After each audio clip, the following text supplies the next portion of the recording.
It's been about 6 weeks since devastating tornadoes gutted the city of Tuscaloosa and other parts of the state. People all over Alabama are trying to rebuild, but if you're not careful, an unscrupulous contractor can take advantage of you. Chip Cardin's with the Alabama Home Builders Licensure Board, and he's here to share some tips for rebuilding.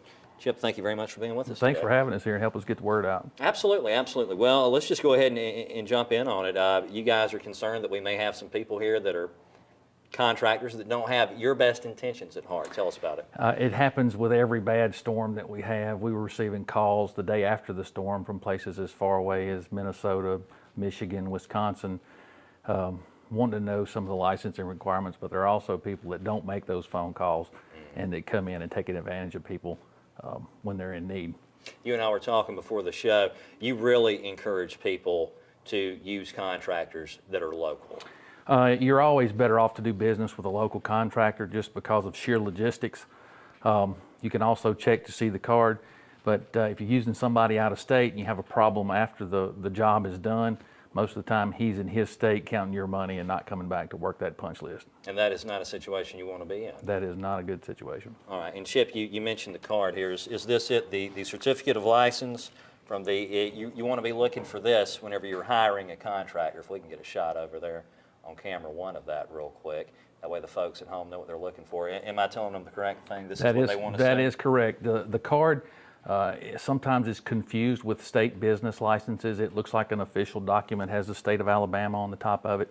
If it doesn't look like the card that you're holding up right now, it has the name, address, and current year printed on it, then you need to be moving on and find somebody else. Right, and should a contractor just be able to produce this whenever he comes to see you for the first time? This is something he should have on him, correct? Correct.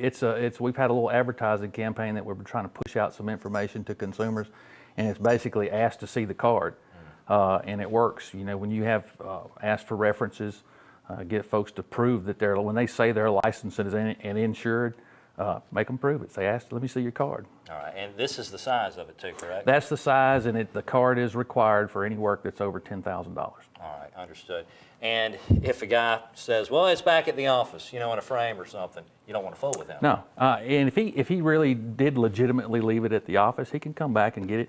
You can also search our website at www.hblb.alabama.gov, and you can look for licensees on that site. All right, Chip, thank you very much for being with us today. And thank you for having us. You're going to come back and see us next week and the week after. Anytime you'll have me. We're trying to get the good information out for consumers to make good decisions. Absolutely. That's what we want the folks to have, the folks at home to have is good information. Thanks for helping us. Yes, sir. If you're rebuilding, then you want to make sure you're not putting yourself at risk. The Alabama Home Builders Licensure Board has all sorts of important information on their website. You can find it at hblb.alabama.gov, or you can call them at 1-800-304-0853.